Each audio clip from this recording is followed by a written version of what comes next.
படின்னு நீ ஏன் அப்படி இல்லை? உன்னாலே முடியாத என்ன செய்ய சொல்லி தொந்தரவு பண்ணுறிய, நல்லா இருக்குதா உனக்கு என்று அந்த குழந்தை இயல்பாக நினைக்கும். பெரியவர்களாக இருக்கிற நாம் அப்படி நினைக்க மாட்டோம். ஏன்னா நமக்கு அட்ஜஸ்ட் பண்ணிக்க தெரியும், நிறைய விஷயங்களை அட்ஜஸ்ட் பண்ணிக்குவோம். மனமறிந்து பொய் சொல்கிறதுக்கு நம்மளை விட்டு ஆள் இல்லை உலகத்தில். ஆனால் குழந்தை பொய் சொல்லாது. ஆனால் அதுக்கிட்டேயே நம்ம சொல்லுவோம், பொய் சொன்னால் எனக்கு பிடிக்காதுன்னு சொல்லுவோம். ஃபோனில் கடங்காரம் வந்துட்டான்னா அதுக்கிட்டேயே சொல்லுவோம், நான் இல்லைன்னு சொல்லிவிடுவேன். அந்த குழந்தையால் பொய் சொல்ல முடியாது, அப்பா இல்லைன்னு சொல்கிறாரு. அந்த குழந்தை இறைவனுடைய படைப்பு. இவ்வளவு சிக்கலும் ஏன் வருகிறது? அதை படி படி படி படி அடி அடின்னு அடித்து பள்ளிக்கூடத்தில் எடுத்து போய் சேர்த்துடுறது. முதல்ல எல்லாம் 5 வயசு ஆனால் தான், அதுவும் கையை எடுத்து காது பக்கம் வைக்கணும், அது 8னா தான் சேர்ப்பாங்க பள்ளிக்கூடத்தில். இப்போ 3 வயசுலேயே போட்டி உலகமாகுது. யாருக்கு என்ன போட்டிங்க? தேனி அவ்வளவு அழகாக கூடு கட்டுகிறது. எங்கே ஐடியில் படிச்சுதா, ஐஐடியில் படிச்சுதா? அதற்கு கொடுத்த அறிவை இறைவன் பிள்ளைக்கு கொடுக்க மாட்டானா? நம்புங்க. இறைவன் விதித்து விட்டதற்கு மேல் ஒரு அங்குலம் அறிவை கூட உன் பிள்ளை சம்பாதிக்க போவதில்லை. இறைவன் விதித்ததில் இருந்து அது அரை அங்குலம் கூட வழுக்கப் போவதில்லை.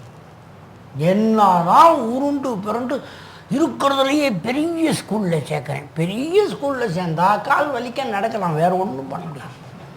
அதனாலேயே படிப்பு வந்துடும்னாலாம் அர்த்தம் இல்லை. இறைவன் கொடுக்க வேண்டும் என்ற ஞானத்தை, கல்வியை யோசிச்சு பாருங்க. நீங்கள் இறைவன் கொடுக்க வேண்டும், அதற்கு துவா செய்ய வேணும். மற்றபடி அந்த இயல்பாக அந்த குழந்தைக்கு முதலெல்லாம் 5 வயசில் தான் படிக்க வைப்பாங்க. இப்போ 3 வயசுலேயே பள்ளிக்கூடத்து போகும். என்னான்னு கேட்டால் அது எல்கேஜி படிக்கணுமா போட்டி உலகத்தில். எல்கேஜி முடித்து பாஸ் பண்ணால் தான் அது யூகேஜிக்கு வருமா, அதுக்குள்ளேயே நிறைய மார்க் எடுக்கணுமா. என்கிட்ட வர்ற பெரிய கம்ப்ளைண்ட்டே இது தான். போன வருஷம் நல்லா படித்தான் என் பிள்ளை, இந்த வருஷம் படிக்க மாட்டேங்கிறான். போன வருஷம் என்ன எம்பிபிஎஸ் ஃபஸ்ட் இயராக படித்தான்னா எல்கேஜி படித்தான். எல்கேஜி நல்லா படித்தான்னா யூகேஜி சரியாக படிக்கலையா. முதல்ல எல்கேஜி படிப்பா, அதெல்லாம் ஒரு படிப்பு. கல்வியாது தந்தையின் தோளும் தாயின் மடியும் தான் குழந்தைக்கு கல்வி கூடும். புரிஞ்சு கொள்ளுங்க, இது ஒரு பெரிய மனோதத்துவ செய்தி. தாயினுடைய மடியும் தந்தையினுடைய தோளும் தான் அதிகபட்ச கல்விக்கூடமாக இருக்கணும் குழந்தைக்கு. ஏன்னா பின்னாலே இதை பற்றி விரிவாக சொல்ல போகிறேன். குழந்தைகள் நீங்கள் சொல்லிக் கொடுப்பதை கேட்டு நடப்பதை விட நீங்கள் நடப்பதை பார்த்து நடப்பது தான் அதிகம். Behavior of the child is nothing but an intimation, total intimation and expression of what you behave. உங்களுடைய சிந்தனையை குழந்தை பிரதி எடுக்கிறது, உங்களுடைய சொற்களை அது பிரதி எடுத்து பேசுகிறது. கெட்ட கெட்ட வார்த்தையாக பேசுகிறான் என் பிள்ளைன்னு வர்றாங்க ஒரு அம்மா. உங்கள் வீட்டில் யாருமா கெட்ட வார்த்தை பேசுகிறதுன்னா பேசுவாங்க, அதெல்லாம் இப்போ எப்படி சொல்கிறதுங்கிறாங்க. அதைத்தான் அது பேசுது. இது என்ன தனியாக போய் எங்கேயாவது படித்து பயிற்சி எடுத்துக்கிட்டு வந்து பேசுமா கெட்ட வார்த்தையை? குழந்தை என்பது சிந்திப்பதாக இருந்தாலும் சரி, பேசுவதாக இருந்தாலும் சரி, செயல்படுவதாக இருந்தாலும் சரி, வீட்டில் அதை சுற்றி இருக்கிறவர்களை பிரதி எடுக்கிறது, ஜெராக்ஸ் எடுக்கிறது. இது அடிப்படையான செய்தி. இப்போ மறுபடியும் இந்த எல்கேஜி படிப்புக்கு வருவோம். என்ன எல்கேஜி படிப்பு? இப்போ அதுக்கு கூட பொறுமை இல்லை 3 வயசில் படிக்க வைக்கிறதுக்கு. ப்ரீகேஜிலேயே எடுத்துன்னு போய் விட்டுடுறாங்க. எனக்கு இருக்கிற பயமெல்லாம் ப்ரீகேஜிலேயே ஒரு லோயர் ப்ரீகேஜி அப்பர் ப்ரீகேஜி வந்துருச்சுன்னா ஆஸ்பத்திரியிலேருந்து நேராகவே அனுப்பிடுறேன். குழந்தைய வீட்டுக்கு கொண்டு வர வேண்டிய அவசியமே கிடையாது. யோசிச்சு பாருங்க, நீங்கள் அப்படி படிக்க வைக்கிறாங்களா? இப்பொழுது கவனியுங்கள், படிப்பு என்றால் என்னன்னு தெரிஞ்சுக்கங்க. ஆங்கிலத்திலே ரீடிங் என்று சொல்லுகிறோமே, அதை நீங்கள் படிப்பு என்று கருதுகிறீர்களா?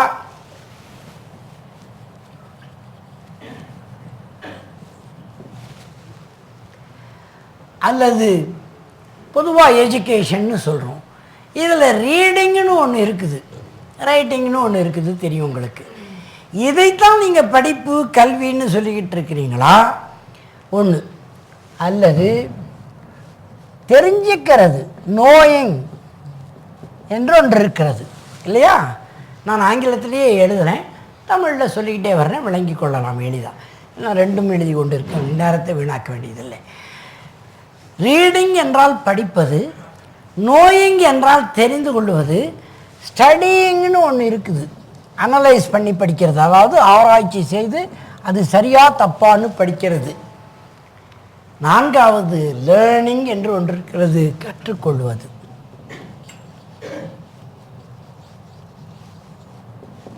இதில் எதை உங்கள் குழந்தையிடம் நீங்கள் எதிர்பார்க்கிறீர்கள் என்று இவ்வளவு நாள் முடிவு பண்ணலனாலும் தயவு செய்து இன்னைக்கு முடிவு பண்ணிடுங்க. எல்லாம் தானெல்லாம் கதை அளக்கக்கூடாது. பெரும்பாலும் நம்ம குழந்தைகளுக்கு 90% கவனியுங்கள், ரீடிங் தான் படிப்பாக இருந்து கொண்டிருக்கிறது. படி படி படிங்கிறோம்.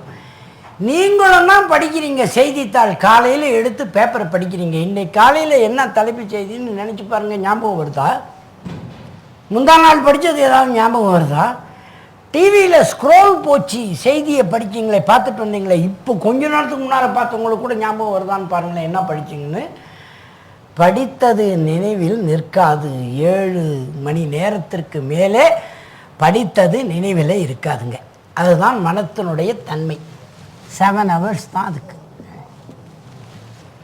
7 மணி நேரத்திற்கு மேலே நீங்கள் படித்தது மீண்டும் நினைவு வரணும்னா மறுபடியும் படிக்கணும். அதுக்கு எதுக்கு முதல்ல படிக்கிறது? அதனால தான் நம்ம பிள்ளைங்க பரீட்சை நேரத்தில் படிச்சுக்கிறேன் நீ சும்மா இருன்னு சொல்லுது அதுவாகவே. ஏன்னா எப்படி படித்தாலும் 7 மணி நேரத்துக்கு அப்புறம் அது படித்தது நினைவில் இருக்க போகிறது இல்லை. அதுக்கு தெரியும், உங்களுக்கு தெரியாது. படி படி படி படிங்கிறீங்க. படிக்கிறதுனா என்னென்னு நினச்சிக்கிட்டு படிக்க சொல்கிறீங்க? அது அப்படியே மூளையிலேயே இருக்குமா அப்படின்னு நம்ம நினச்சிக்கிட்டு இருக்கிறோம். ஏறாதுன்றது இந்த நிமிஷம் தெரிஞ்சுக்குங்க. எத்தனை முறை படித்தாலும் படித்தது 7 மணி நேரத்திற்கு மேலே நினைவிலே இருக்காது. ஒரு முறை படித்தா அதில் இன்னொரு கண்டிஷன் இருக்குது. அடுத்ததை படித்ததுன்னா முதல்ல படித்தது உடனே மறந்துடும். 7 மணி நேரம் கூட தாங்காது. அப்போ படிக்கிறது வேஸ்ட்டு கண்ணா, வேஸ்ட்டு. ஆனால் அதைத்தான் நம்ம கல்வின்னு நினச்சிக்கிட்டு இருக்கிறோம். அடுத்தது நோயிங், தெரிஞ்சு கொள்வது. எல்லாரும் யோசிச்சு பாருங்கள் சகோதர சகோதரிகள், யாரையாவது பார்த்து அறிமுகப்படுத்துகிறாங்க முதல் முறையாக, இவர் என்னாருங்க அப்படிங்க அப்படிங்கன்னு. முழுசாக கவனித்து நம்ம கேட்குறதும் இல்லை, கவனித்து பார்க்குறதும் இல்லை. ஓரளவுக்கு பார்த்த மாதிரி தலையாடிக்கிட்டு போயிடுறது. அடுத்து ஒரு 2-3 நாள் அல்லது ஒரு வாரம் கழித்து, ஒரு 8 நாள் கழித்து அதே ஆளை அங்கேயே பார்த்தோம்னா ரோட்டில், இவரை எங்கேயோ பார்த்த மாதிரி இருக்குதுன்னு நினச்சிருக்கிறோமா இல்லையான்னு யோசிச்சு பாருங்கள். இதுக்கு பார்க்காமையே இருந்திருக்கலாமே. எங்கேயோ பார்த்தா மாதிரி இருக்கும் அப்படின்னா என்ன அர்த்தம்? நீங்கள் சரியாக பார்க்கலன்னு அர்த்தம். அவன் தானே? அப்போது நோயிங் என்பது அவ்வளவுதான். 7 நாட்களுக்கு மேல் நினைவிலே நிற்காது. தெரிந்து கொள்வது 7 நாட்களுக்கு மேலே நினைவிலே நிற்காது. மூன்றாவது ஸ்டடியிங், அனலைஸ் பண்ணுறது, ஒப்பிட்டு பார்ப்பது. தேவையா தேவையில்லையா, அது உண்மையா பொய்யா ஒப்பிட்டு பார்த்து அதை பற்றி பிற செய்திகளை படிப்பது. இதெல்லாம் எல்கேஜியிலேருந்து +2 வரைக்கும் படிக்கிற பிள்ளைக்கு தேவைதானா? பிஏ படிக்கிற பிள்ளைக்கு தேவையா? எம்ஏ படிக்கிற பிள்ளைக்கு தேவையா? சிஏ படிக்கிற பிள்ளைக்கு தேவையா? எம்பிஏ படிக்கிற பிள்ளைக்கு தேவையா? அதுக்கும் மேலே ஆராய்ச்சியாளராக வருகிற பிஹெச்டி படிக்கிறவனுக்கு தான் ஸ்டடிங்கு தேவையே தவிர உங்களுக்கு எதுவுமே தேவையில்லை. யோசித்து பார்த்தீங்கன்னா தெரியும். எம்ஏ பரீட்சை எழுதும்போது மனப்பாடம் பண்ணிவிட்டு பரீட்சை எழுத சொல்லுவாங்க, கேள்வியை கேட்பாங்க, பரீட்சை எழுத சொல்லுவாங்க.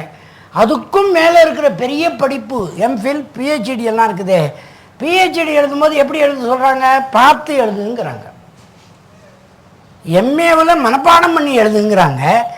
பிஹெச்டியில் புத்தகத்தெல்லாம் விரித்து வச்சு பார்த்து பார்த்து எழுதுங்கிறாங்க. என்ன அர்த்தம்? எம்ஏ தான் பெரிய படிப்பு மாதிரி தெரியுதில்லை உங்களுக்கு. ஆனால் பிஹெச்டி தான் பெரிய படிப்பு. பார்த்து பார்த்து எழுதணும், அது பெரிய படிப்பு. என்ன அர்த்தம்? ஒப்பிட்டு பார்த்து, சிந்தித்து பார்த்து, அனலைஸ் பண்ணி ஸ்டடி பண்ணுறதுங்கிறது ரொம்ப பெரிய படிப்புக்கு. உதாரணத்துக்கு புரியறதுக்காக பிஹெச்டிக்கு தான் அது தேவைங்கிற மாதிரி எழுதுனேன், புரிஞ்சுக்கங்க. 8ஆம் கிளாஸ் பையனு ஸ்டடி பண்ணு, are you not studying well, நல்லா வெள்ளுன்னு கூடாது. இந்த மூணுமே வேலைக்கு ஆகாதுன்றதுக்கு தான் இவ்வளவு நேரம் சொன்னேன். அப்போ குழந்தை என்னதான் பண்ண சொல்கிற, படிக்கவே கூடாதான்னா கூடாது. படித்தால் 7 மணி நேரத்திற்கு மேல் நிற்காது என்கிறது மனோதத்துவம். தெரிந்து கொண்டால் 7 நாட்களுக்கு மேல் நிற்காது.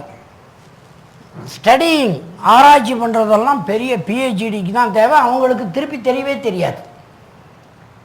அவர்களே எழுதின ஆராய்ச்சியே 7வது பக்கத்தில் என்ன இருக்குதுன்னு கேட்டால் தெரியாது. அவருக்கு பார்த்து தான் சொல்லுவார். அதனால தான் பெர்னாட் ஷா சொன்னார், எனக்கு இங்கிலீஷில் நிறைய வார்த்தை தெரியலன்னு நிறைய பேர் கவலைப்படுறாங்க. எந்த கவலையும் படாதீங்க, என்கிட்ட நல்ல டிக்ஷனரி இருக்குதுன்னார். பார்த்துக்கிறேன், உனக்கு என்ன. தாமஸ் ஆல்வா எடிசன் பேங்க்கில் உட்காந்து செக்கு எழுதுறதுக்கு கையெழுத்து போடுற இடம் வரைக்கும் எழுதிட்டாரான். எல்லாத்தையும் கையெழுத்து போடுறதுக்கு அவர் பேர் மறந்து போச்சு. ஆயிரக்கணக்கான கண்டுபிடிப்புகளை கண்டுபிடிச்சவருடைய உண்மையான வாழ்க்கை வரலாறுங்க இது. அவர் பேரை மறந்து போய் 1/2 மணி நேரமாக திணறிக்கிட்டு இருந்தாராம். என் பேர் என்ன, என் பேர் என்ன, என் பேர் என்னன்னு யோசனை பண்ணிக்கிட்டு இருந்தாராம். யாரோ ஒருத்தர் வந்தவர், என்ன எடிசன் எப்படி இருக்கிறேன்னு கேட்ட பிறகு தான் ஐயோ என் பேர் தான் எடிசன் ஞாபகம் வந்து கையெழுத்து போட்டாராம். இது வேடிக்கைக்கு சொல்லலை, உண்மையிலேயே அவர்கள் தன்மை மறந்து தகவல்களை ஒன்றோடு ஒன்று ஒப்பிட்டு பார்த்து படித்து கொண்டிருப்பார்கள். அது இல்லை குழந்தையினுடைய வேலை. அப்போது மிச்சம் இருக்கிற ஒன்றே ஒன்று லேர்னிங். அந்த வார்த்தையை உற்று கவனியுங்கள். லேர்னிங்குக்குள்ளே தான் ஏர்னிங் இருக்குது. பிற்காலத்தில் உங்கள் பிள்ளை நேம், ஃபேம், மணி எதை சம்பாதிக்க வேண்டும் என்றாலும் லேர்னிங் இருந்தால்தான் முடியும். இந்த லேர்னிங் என்ற இடத்திற்கு வந்து நிறுத்தி இருக்கிறேன். அப்போது நாளையிலிருந்து, இன்னையிலிருந்தே குழந்தைய பிடி பிடி பிடின்னு ரொம்ப மிரட்டாதீங்க. அப்படி மிரட்ட மிரட்ட என்ன நடக்கிறதுன்றதை முதல்ல சொல்லிடுறேன். அந்த குழந்தை நாம் கண்டிக்கப்படுகிறோம், தண்டிக்கப்படுகிறோம். ஏனென்றால் நாம் வெறுக்கப்படுகிறோம்.